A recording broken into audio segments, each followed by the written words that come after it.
संगत उतना ही समझ पाती है जितना वो सोच ही देते हैं। क्योंकि संपूर्णता उनके जो पूरे ब्रह्मांड को अपने में समाये हुए हैं, उनको पूरा देख पाना, उनको समझ पाना तो बड़ा मुश्किल है, और जितनी वो सोच ही देते हैं। और गुरु जी की संगत जो है, गुरु जी की प्रैक्टिकल चलती फिरती किताबें हैं। गुरु जी प्रैक्टिकल करते हैं और थ्योरी हम जैसों से जो है ना वो एक्सप्लेन कराते हैं। जैसे लाइट ऑफ डिविनिटी है, वो प्रैक्टिकल थे जो जैसे जैसे प्रैक्टिकल हुआ करके वो एक बुक के रूप में हुआ। और अब बहुत ऐसी संगत है जिसके पास, हर संगत के पास जो है एक एक बुक का मेटेरियल इकट्ठा कर दिया गुरु जी ने प्रैक्टिकल करा करा के। और अनकंडीशनल लव कहते तो सब है, लेकिन अभी भी ज्यादातर हमारे साथ क्या हो रहा है कि अमृत वेला करोगे तो ये हासिल होगा, जपजी साहब पाठ करोगे ये करोगे, वो सारी चीजें अभी भी वापस वही चल रही हैं। और उम्मीद जो है वो दुख का उद्गम स्थान है। अगर आपने कोई उम्मीद की किसी पर्पस को लेके, अगर हम उनको याद कर रहे हैं, उनका सिमरन कर रहे हैं, तो हमारा ना तो भरोसा है और ना प्यार है। क्योंकि प्यार में देने की बात होती है, उससे क्या मिलेगा इसके बारे में भी कभी सोचना भी फिजूल है। क्योंकि प्यार में कभी भी उम्मीद नहीं होती। जिससे आप प्यार करते हो उसके बारे में, अब उसकी सुख सुविधा, उसके आराम का, उसको कैसे अच्छा लगता है, क्या अच्छा लगता है, वो सब कुछ सोचने का तो मौका मिलता है। लेकिन उससे क्या मिलेगा, क्या हासिल करना है, वो सोच में नहीं आएगा। और जब आपका ये सोच में आना बंद हो जाए कि सामने वाले से एक उम्मीद जो थी वो करना बंद कर दें, तो वो अनकंडीशनल लव है। चाहे वो रिश्तों में हो, चाहे महाराज गुरु जी महाराज के पास। गुरु जी हमारे मतलब ये कहते हैं कि गुरु का जो वो है, उसका मतलब है कि अंधेरे से उजाले की तरफ ले जाता। हमारा अंधेरा क्या है जिंदगी में? जो हमारे कर्म है, जो हमारे कर्म है, जो हम जाने में अनजाने में कुछ ऐसी गलतियां करते हैं जिसके लिए हमारा जन्म ही नहीं हुआ, और वो हम करते आए हैं और कर बैठते हैं। लेकिन जब एक सूझी ये मिल जाए, एक सोच में आ जाए, हमें पता लग जाए किसी चीज का कि ये हमारे से गलती हुई है, तो विगत में जो गलती है उसकी तो माफी होगी। लेकिन जानने के बाद अगर हम बार बार गलती कर रहे हैं तो फिर महाराज क्या करें? क्योंकि गलती की ही सजा है। गलती होना बंद हो जाएगी तो सजा का पन्ना ही नहीं लगेगा। तो गुरुजी के यहाँ आने से पहले वो डर की पूजा हुआ करती थी। क्योंकि सुबह सुबह उठ के नहा धो के बिना अन्न जल लिए पहले पूजा पाठ करना, धूपबत्ती करना, जोत बत्ती करना, हनुमान चालीसा, काली रामबाण, वो सब कुछ करने के बाद जो ना वो शुरू होता था। फर्स्ट टाइम जब मैं 92 में के आसपास जो है मैं बेंगलोर गया था, तो 42 घंटे की ट्रेन थी, लेकिन वो 44-46 घंटे लगे उसको। तो पूरे रास्ते मैंने वो टाइम जो है चाय और पानी के ऊपर काटा। क्योंकि एक डर था कि आज जो मैं एक विधि विधान से जो पूजा पाठ करता हूँ उसके लिए नहाना नहीं हुआ, नहाना नहीं हुआ तो खाना कैसे हो जाए, एक डर था। लेकिन जिन्होंने महाराज, वो कहते जैसे स्कूल में एडमिशन से पहले, रेगुलर फर्स्ट पहली क्लास में एडमिशन से पहले, जैसे आजकल LKG UKG नर्सरी क्लासेस होती हैं, ऐसी गुरुजी के यहाँ आने के लिए भी जिस संगत के थ्रू गुरुजी बुलाते हैं तो ऐसा जरूर बताते हैं कि गुरुजी के दरबार में जाने के बाद करना क्या है, किन किन चीजों को करना है, किन को नहीं करना है। तो 92 में गुरुजी का मेरे लिए आदेश था। मेरे एक सवाल था जो बालाजी के भगत के से मैं पूछ बैठा था कि हनुमान जी से बड़ी भी कोई शक्ति है, और उसके फलस्वरूप मेरे को गुरुजी के बारे में पता लगा कि ऐसे जीके में गुरुजी बैठते हैं और वो जो है गद्दी पे बैठते हैं, नीचे सारी संगत जो है वो ध्यान लगाती है। आपका मुंह सच्चा है झूठा है कोई मायने नहीं रखता, पर दिल साफ होना चाहिए। तो पहला ये था कि हम अपने अंदर की सफाई करें कि दिल साफ होना चाहिए। पहली क्लास में जाने से पहले गुरुजी के यहाँ जो है ना, गुरुजी ने ये चीज दी। वो दिल साफ करने के लिए करीब 14 साल मेरे को लगे कि 92 में पता लगने के बाद में मैं 2006 में मैं साक्षात गुरुजी के यहाँ गया। ये संगत के थ्रू गुरुजी ने मेरे को बुलाया।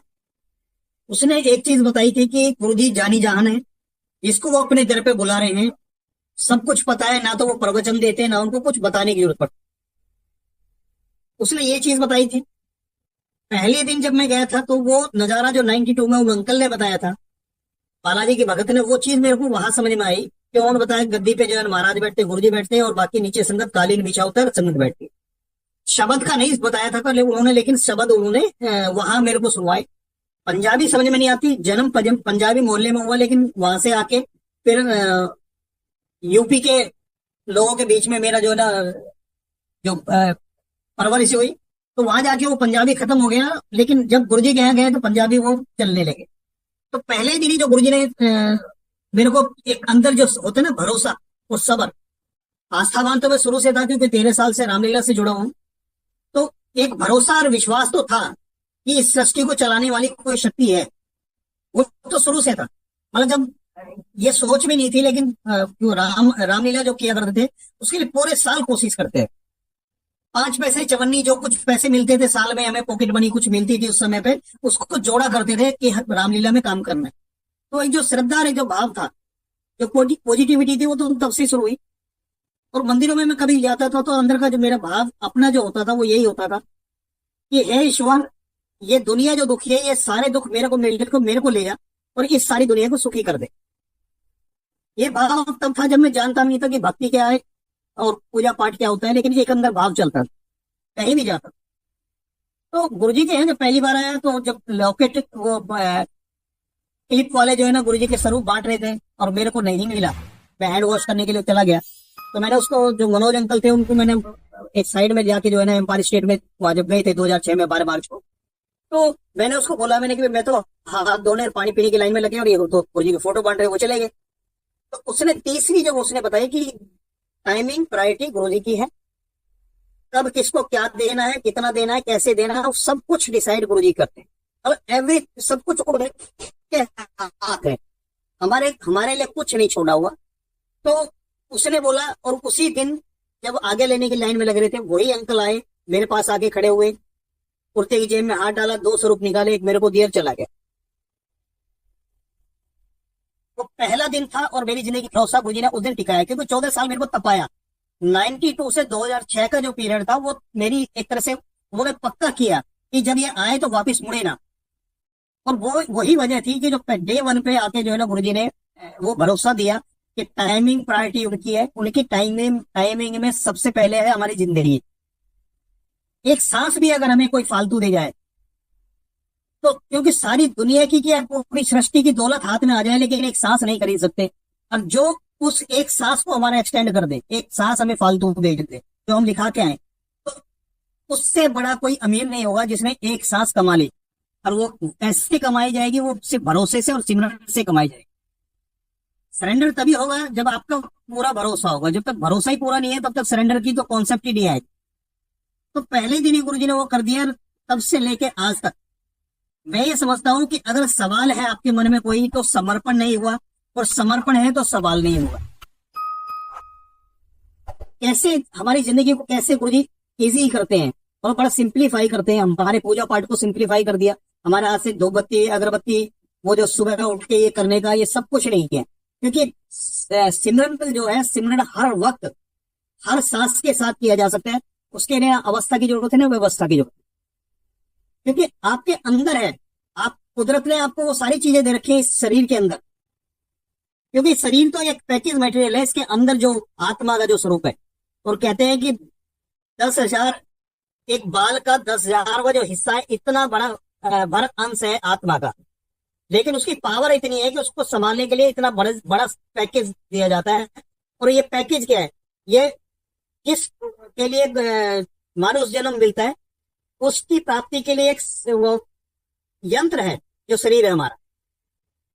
और इसके अंदर बैठ के जब वो उसको उनको भजते हैं, जो आत्मा उनको भजती है, और उन तक पहुंचने का, उनकी प्राप्ति का जो लक्ष्य है, जीवन लक्ष्य है, उसको पाने का एक तरीका है। 2007 में जब गुरुजी ने चोला छोड़ा था, उसके बाद जो पहला एक प्रैक्टिकल गुरुजी का जो सुनने को मिला, जिस संगत के साथ हुआ, उससे हमारे साथ एक संगत थी जो सेवा करते थे। गुरुजी ने वो मिथक भी तोड़ा कि संतों की जो शरीर जो होता है, मतलब उसको जलाया नहीं जाता, या तो जल में प्रवाहित किया जाता है, या पृथ्वी में जमीन में गड्ढा गाड़ के समाधिष्ट किया जाता है। उसको भी उन्होंने तोड़ा। उसको एक नॉर्मल जैसे एक इंसान की जो क्रियाक्रम होता है, उस तरह से जो ना उनका क्रियाक्रम हुआ।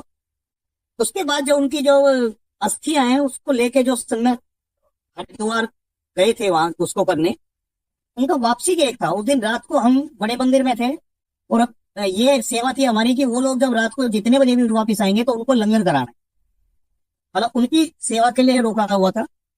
बार बार उनसे पूछा जा रहा था वो कहाँ पहुंचे, जिससे कि लंगर की व्यवस्था उनके आने से हो जाए, क्योंकि टाइम ज्यादा हो रहा है। फिर बीच में कुछ ऐसी खबर आई कि उनके साथ कोई मिसहैपनिंग हो गई है, और उनमें से कुछ जो लोग हैं वो नोएडा में जो है ना किसी हॉस्पिटल में एडमिट भी हो गए। उनमें जो उनके साथ जो हुआ था उसमें से जो एक संगत हमारे साथ मेरे साथ जो सेवा करते थे, उसने अपना एक्सपीरियंस बताया उस यात्रा का, कि वापसी में जो एक्सीडेंट हुआ था, जहां वो टक्कर लग के उनकी कार रुकी है, अगर वो थोड़ा सा स्लिप हो जाए तो कम से कम 18-20 फीट का गड्ढा था जिसमें वो जानी थी, उसमें वो नहीं गई। ये इतनी बड़ी चीज नहीं थी। जो उसने अगली चीज बताई, उसने बताया कि मैंने देखा कि मेरी बॉडी जो है ना कार के अंदर है, और मैं ऊपर कार के छत के ऊपर बैठा हुआ हूं, और मैं अपने शरीर को नीचे देख रहा हूँ, यानी कि आत्मा उनके ऊपर है, शरीर को नीचे देख रहा हूँ। उसी समय गुरुजी आए और गुरुजी ने उनको फोर्सिबली उस शरीर में दोबारा डाला। आज भी वो जिंदा है और गुरुजी की ब्लेसिंग्स को एंजॉय कर रहे हैं।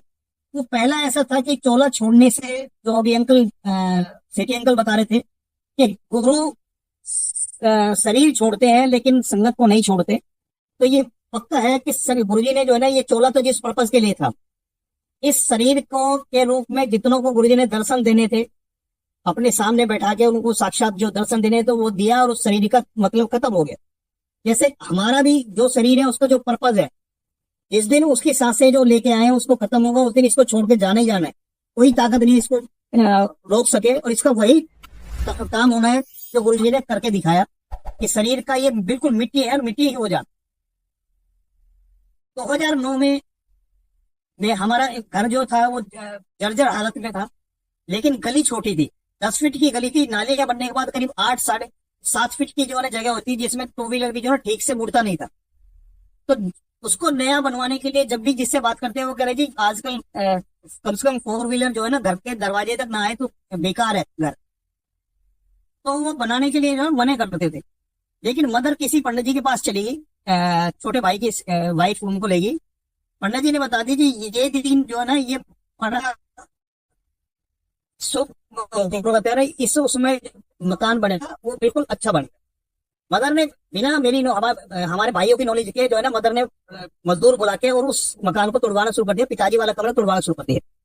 2 दिन बाद छोटे भाई को पता लगा कि मदर ने ऐसे ऐसे मजदूर लगा के मकान तोड़वाना शुरू कर दिया, जबकि हम उसको बनवाना नहीं चाह रहे। हम चाह रहे थे कि कोई ढंग की जगह लेके और उसमें शिफ्ट हो जाए। 2 दिन बाद जब हम मदर के पास गए, मदर को बोला कि मदर ये अम्मा ये क्या किए, तो अम्मा कह लेंगे भैया पंडित जी के पास गई थी, उसने बताया बहुत अच्छा मुहूर्त है, और इसलिए मैंने शुरू करा दिया। तो मैंने कहा पंडित जी ने ये तो बोल दिया कि मुहूर्त अच्छा है, पर ये बनाने के लिए पैसे कहाँ से आएंगे वो भी तो पूछ लेना था उसको। अब हमने जब ज्यादा कहा तो मदर ने जो है ना तंग आ के ये बोल दिया हमसे कि भाई ठीक है मैंने तो तोड़वा दिया, अब तुम्हारे से बनता है तो बना लो, नहीं तो पड़ा रहने दो बस।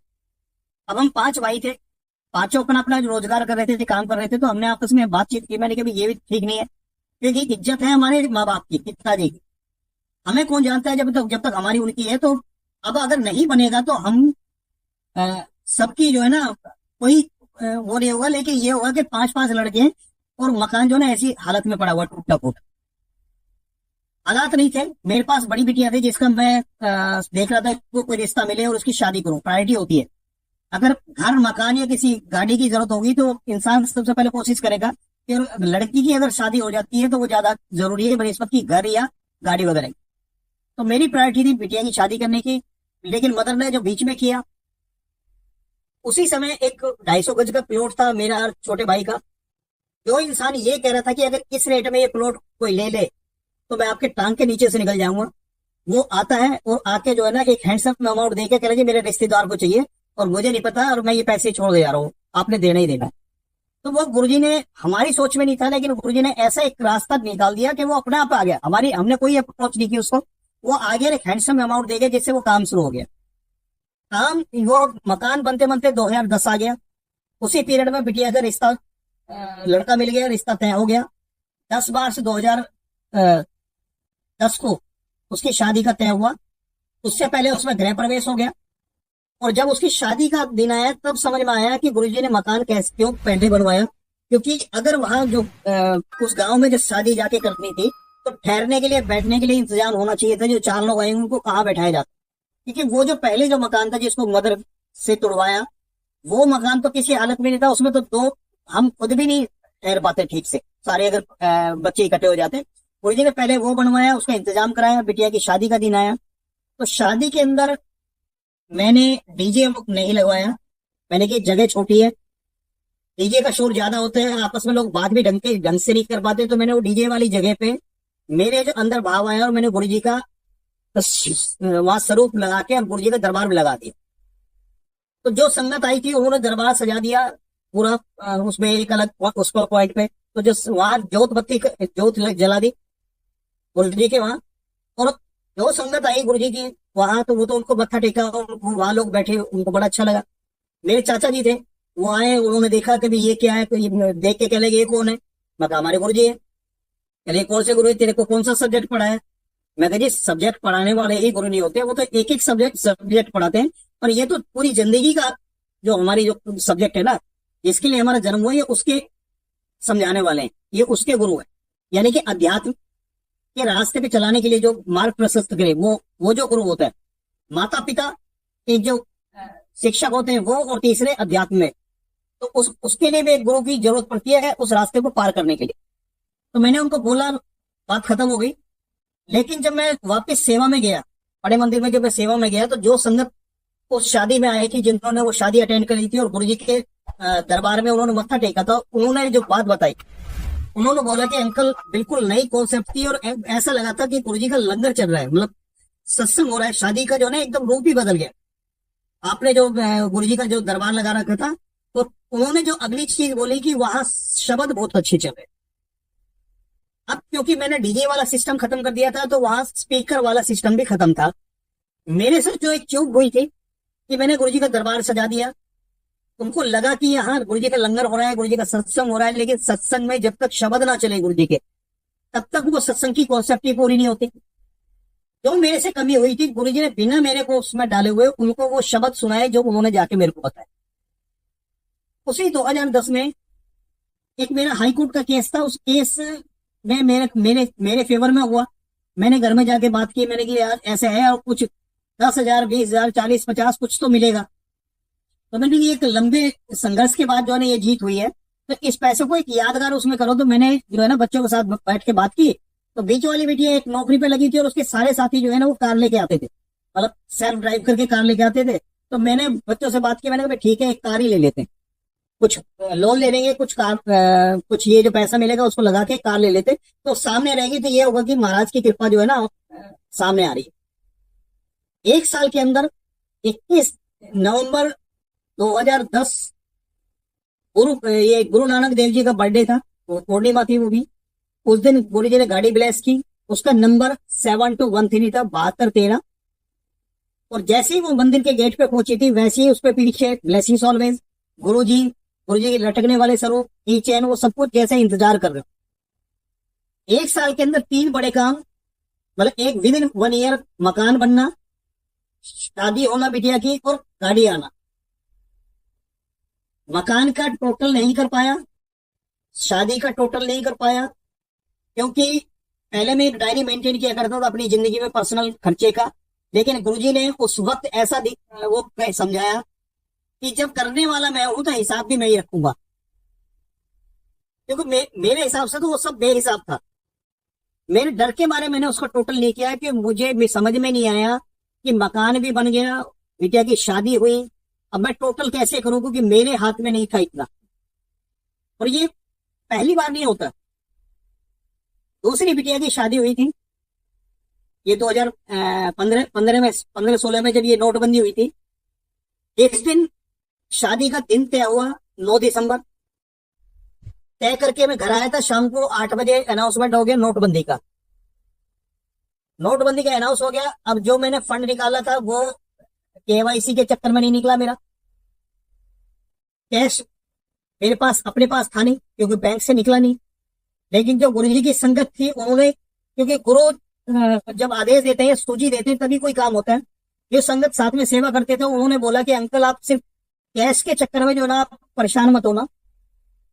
मेरे पास जो संगत ने कैश वो किया, वो 7 लाख रुपए मेरे को कैश मेरे हाथ में था उस समय, उस नोटबंदी के वक्त में, जब लोगों के लिए 4-4 हजार रुपए निकालना भारी हो रहा था, 20-20 हजार निकल रहे थे जैसे, उस समय मेरे हाथ में वो था। ऑनलाइन जो पेमेंट जैसी हुई वो सारी हुई। मेरा फंड जो मैंने निकाला था, फंड मेरा 1 पैसा नहीं निकला। और पूरी शादी मेरी हो गई बच्चे की, वापिस जी जब शादी करके हिसाब किताब लगाया है तो जो 7 लाख रुपए इकट्ठा हुआ था, कैश इकट्ठा हुआ था, उसमें से एक भी पैसा खर्च नहीं हुआ। सारा इंतजाम हो गया, सब कुछ बन गया, सब कुछ तैयारी हो गई, शादी निमट गई, सब कुछ हो गया। और जब घर में आके देखा और वो देखा तो टोटल पैसा वैसे का वैसे ही पड़ा था। मैंने फिर सबको हाथ जोड़ के वापिस किया। वो कह रहे नहीं अंकल कोई बात नहीं, बाद में देख लेना। मैंने कि ये खर्चे में ही नहीं आया मेरे, तो अब मैं इसका क्या करूं। तो मैंने सबको हाथ जोड़ के वापिस किया। ये गुरुजी की कृपा है कि अगर आप उनके ऊपर पूरा भरोसा करते हैं और आपका टोटल सरेंडर है, आपके मन में कोई सवाल नहीं है, और आपका सिमरन जो है ना वो हर सांस के साथ, जो कोशिश हमें करनी बस यही है कि हर सांस के साथ सिमरन हो। अगर वो चल निकला है, क्योंकि उसके लिए ना अवस्था की जरूरत है ना व्यवस्था की जरूरत है। ना उसके लिए कोई आपको फूल माला लानी है, ना प्रसाद लाना है, ना कहीं बैठ के करना है। वो चलते फिरते, उठते बैठते, खाते पीते, आते जाते, हर कर्म के साथ आप सिमरन कर सकते हैं। क्योंकि वो कहते हैं कि गंगा सबके पाप धोती है, लेकिन गंगा पापी नहीं होती।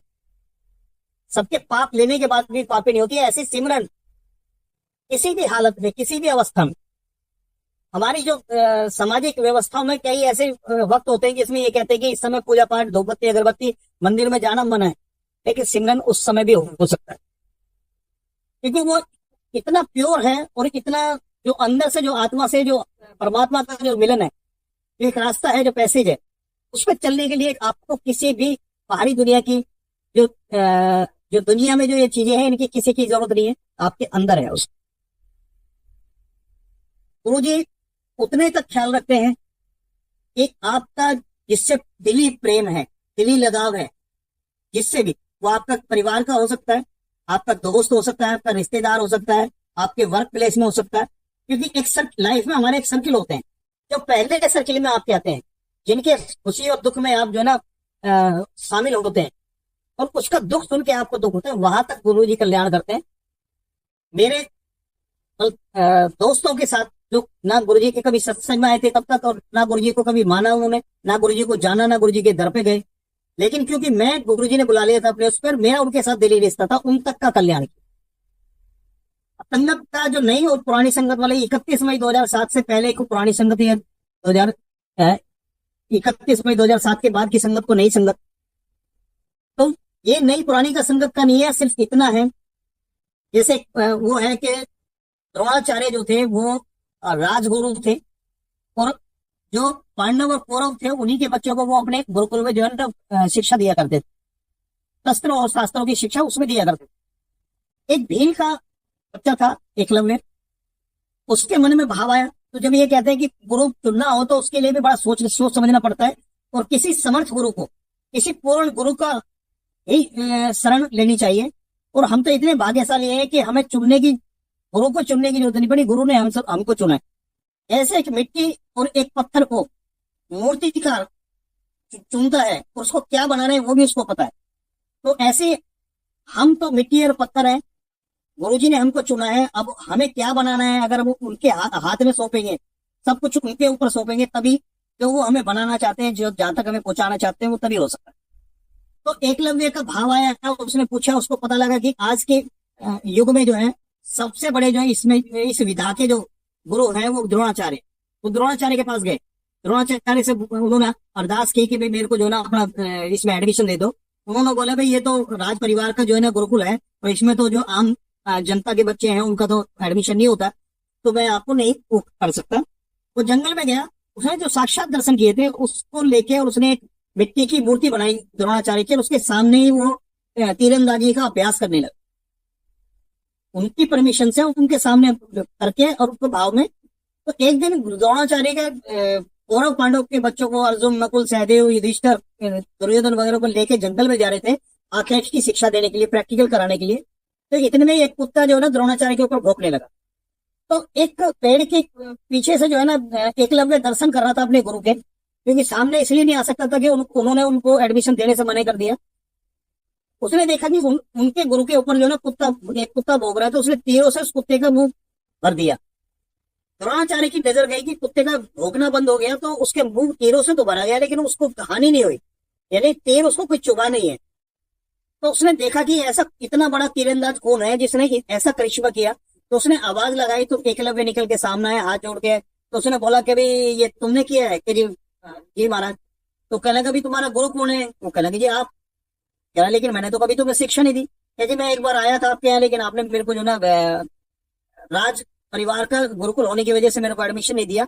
आपने मुझे शिष्य नहीं माना, लेकिन मैंने आपको फिर से गुरु मान लिया और मैंने आपकी प्रतिमा बना के, और आप ही से जो मैं जो सीखा है आपसे ये और आपका ही सिखाया हुआ है।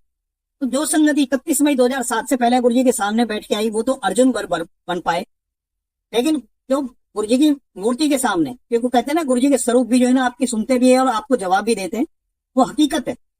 तो वो जो चीज है वो प्रैक्टिकल है कि जो संगति 31 मई 2007 के बाद गुरु जी अपने चरण में बुला रहे हैं, उनको तो साक्षात महाशिव से ही रूबरू हो रहे हैं।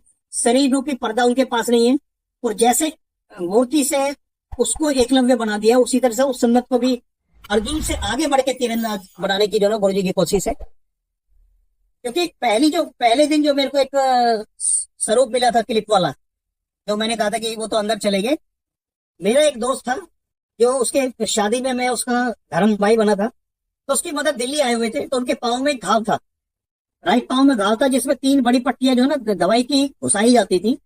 तो डॉक्टर ने, जब मैं गया तो पता लगा कि डॉक्टर ने बोला है कि जी पाँव काटना पड़ेगा, अदरवाइज ये जो है ना ये आगे बढ़ता गया तो पूरे शरीर में फैल जाएगा। तो मेरे अंदर भाव आया, मेरे पास जो वो क्लिप वाला जो स्वरूप था, मैंने उन आंटी को दिया, मेरे दोस्त की मदर को, और मैंने एक ही चीज बोली जो मैंने सुना था उसमें कि गुरुजी का स्वरूप भी सुनता भी है और कल्याण भी करता, बात करता है। मैंने उनको यही बोला कि आपको जो भी परेशानी है, कहीं दुख दर्द है, इनको बताना, मेरे गुरुजी हैं और आप इनको बताना, और जहां आपको दर्द है सिर्फ इसको, ये जो स्वरूप है इसको दिखा देना। मैं इतना बोल के चलाया। 5 दिन मंदिर सेवा, उसके चक्कर में जो है ना वो ना तो फोन पे कभी बात हो पाई, ना उसके घर गया, और मुझे नहीं पता उनकी मदर का क्या हुआ। लेकिन जब एक दिन मेरे को पता लगा कि उनके मदर एक्सपायर हो गए और वो गांव गया हुआ है, जब वो दिल्ली आए तो वो उसके पास गया, तो तब मुझे लगा कि वो पाँव जो कटना था वो पाँव कट गया होगा, और उसके बाद में जो है ना वो अब उसी वजह से एक्सपायर हुए होंगे। जब मैंने पूछा कि मैंने कि, तब उन्होंने बताया कि नहीं, वो तो जो गुरुजी का स्वरूप उनके पास गया था उसके विदिन 15 डेज वो घाव हील अप होना शुरू हो गया था और बिल्कुल ठीक ठाक दिल्ली से गए थे, और अब जो डेथ हुई है वो बिल्कुल नॉर्मल हुई है।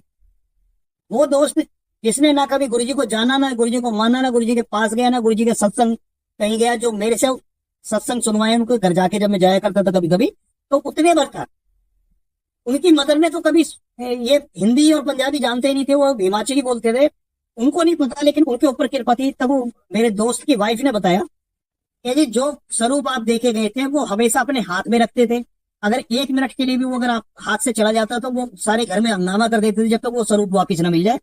और जब उनकी डेथ हुई है तो उनकी मुट्ठी में था वो स्वरूप, और उनके साथ ही वो चला गया।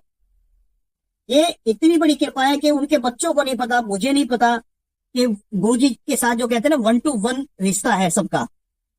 एक परिवार में 5 मेंबर हैं, लेकिन पांचों का गुरुजी के साथ 1 to 1 है। कोई किसी के लिए कुछ नहीं कर सकता। और आपके और गुरुजी के बीच में अगर कोई आ रहा है, कोई ये दावा करता है कि मैं गुरुजी से आपकी ये अरदास कर दूंगा या ये इस काम के लिए सिफारिश कर दूंगा, तो वो आपका सबसे बड़ा दुश्मन है। क्योंकि आपकी अगर गुरुजी नहीं सुनेंगे तो आपके लिए किसी और की क्या सुने। 1 to 1 है। जैसे कुदरत ने हमें एक अलग से एग्जिस्टेंस देके इस दुनिया में भेजा है, जिसका कोई सिमिलैरिटी नहीं है कहीं भी। कहते हैं कि 7 लोग एक चेहरे के होते हैं, लेकिन उनके भी हाथों के निशान, जबड़े का, बालों का, सब कुछ अलग होता है। तो इसी तरह गुरुजी के यहाँ भी सबकी आइडेंटिटी अलग है।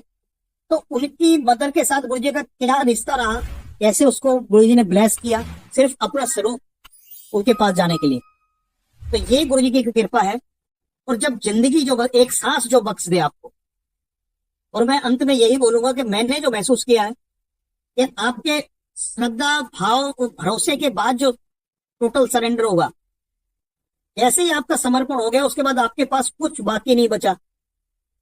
मैं यही है कि शीशे में देख के कौन इंसान अपने आप को थैंक यू सॉरी बोलता है, जिसको अपने से अलग मानता है उसको थैंक यू सॉरी बोला जाता है।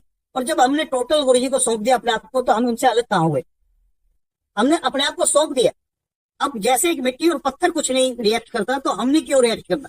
अगर हम थैंक यू सॉरी भी बोल पा रहे हैं तो इसका मतलब हम अपने पास कोई चीज बचा के रखी है, कोई ऐसी बचा लिया है जो हमने अभी तक गुरुजी को नहीं दिया। और वो बचाने वाली चीज एक ही है, वो है हमारी मैं। उस मैं का कुछ हिस्सा शेष है, विशेष है, जो हमने अपने पास रख छोड़ा है, जो चीज हमें थैंक यू या सॉरी के लिए या शुक्राना के लिए आगे प्रमोट करती है। तो मैं तो जब जब गुरुजी के सामने होता है तो ये कहते हैं तूने अपने पास रखा, बचा किया, ये सब कुछ दे दिया, अब तेरे पास बचा किया जो मेरे को देना चाहता है। तो यही है मालिक की कृपा कि उनकी टाइमिंग प्रायोरिटी यही है कि सबसे पहले जिंदगी, उसके बाद हेल्थ और उसके बाद दुनियावी चीजें। एक अंत में मैं बताऊंगा, एक लाइव जो सत्संग में जो है ना, मेरे को जो 4 चीजें दिखाई थी। पहले गुरुजी के चरणों में नोटों की गड्डियां दिखाई दी, फिर उसके बाद शब्द चल रहे थे, उसके बाद एक इन्फेंट बच्चा दिखाई दिया, उसके बाद मोर के पंख दिखाई दिए, उसके बाद जब आरती चल रही थी तो उसके बाद जो है ना महाशिव का वो रूप, जिसमें वो जटाएं भी थी और दाढ़ी मूछी भी थी, पूरा वो स्वरूप था, पूरा एक समर्पण। तो गुरुजी से मैंने यही पूछा था, गुरुजी आपने दिखा तो दिया पर इसका मतलब समझ में नहीं आया। तो जो मतलब उन्होंने बताया, ये अंत में मैं ये वही बताना चाहूंगा कि सबसे पहले हमारी भूख होती है कि हमारे हाथ में दौलत हो, क्योंकि हम चाहते हैं कि दुनिया की हर परिस्थितियों को हम मैनेज कर सकते हैं, हमारे पास पैसा आ जाए। दूसरी हमारी होती है कि हमारे औलाद हो, और औलाद में भी लड़का हो तो प्रायोरिटी। और तीसरी चीज होती है कि हमारी दुनिया के सारे सुख, हम कर्म कुछ भी करें लेकिन हम दुनिया के हर सुख को एंजॉय करें, हो गए। और फाइनली जो गुरुजी ने अपना जो स्वरूप दिखाया है, तो उन्होंने कहा कि मैं, जो गुरुजी बोलते थे ना कि जो मैं देने आया वो तो कोई मांगता ही नहीं है, वो था कि मैं जिसके लिए मैं आया हूं वो तो असल में ये है। और हम पिछले जन्मों से इन पहली 3 चीजों में ही अपने आप को उलझा के रख देते हैं, और वहां तक पहुंचने का रास्ता नहीं होता। मैं बार बार तुम्हें निकालना चाहता हूँ और तुम उसी में वापिस होकर जन्म दर जन्म जो है ना भटकते आ रहे। तो आज इतना ही है। गुरुजी की जो गुरु पूर्णिमा है, क्योंकि गुरुजी का जन्मदिन और पूर्णिमा ऐसा भी हुआ है कि 1 दिन 2 दिन छोड़ के गुरु पूर्णिमा हुई। तो हम तो यही है कि जिस दिन गुरुजी ने जन्म लिया या उसी दिन हमारी जो जो पूर्णिमा है, क्योंकि साक्षात महाशिव जब इस धरती पे पूरे इस शरीर रूप में आ गए तो इससे बड़ी पूर्णिमा कोई नहीं होगी।